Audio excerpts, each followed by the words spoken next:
Hello! Occidental. We're here in Bacolod! Bacolod! Ito yung parang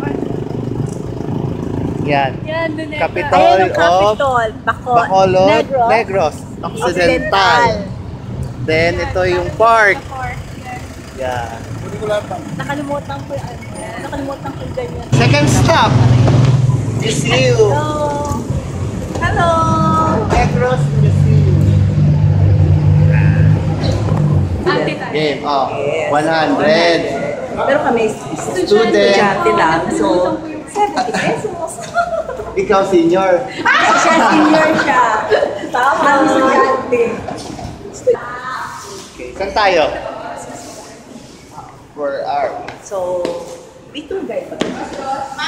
Ay, may tour guide pala tayo. Sorry po. Sinies. So, she's our tour guide. Anong name ni ate? Ano po name ni ate? That's our souvenir shop. We can pass by there later after this.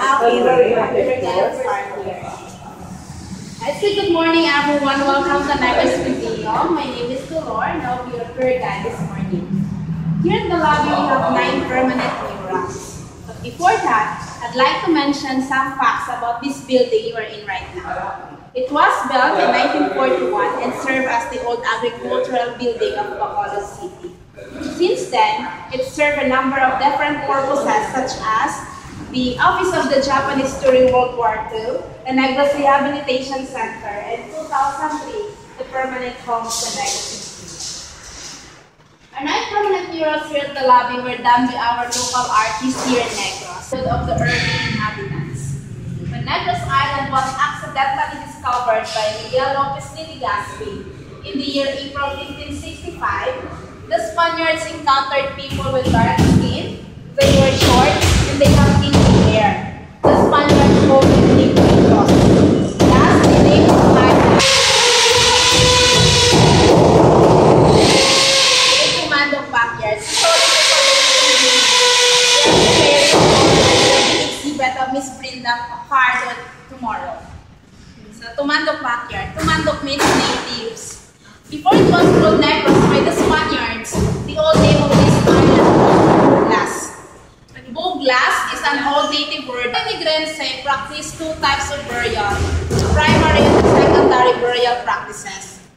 The primary burial was observed when a person died above a land. She was considered as one of the most important person in a town or in a community of the early inhabitants because she was our tradition. People were excellent boat makers.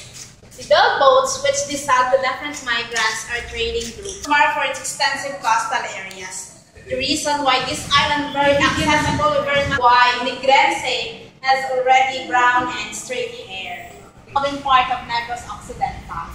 It is near to Bantalan City. Ilog was Boring.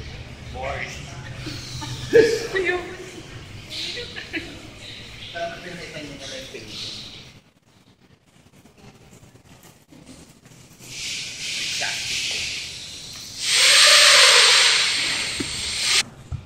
So welcome to our JM Gallery of International Folk Art and Toys.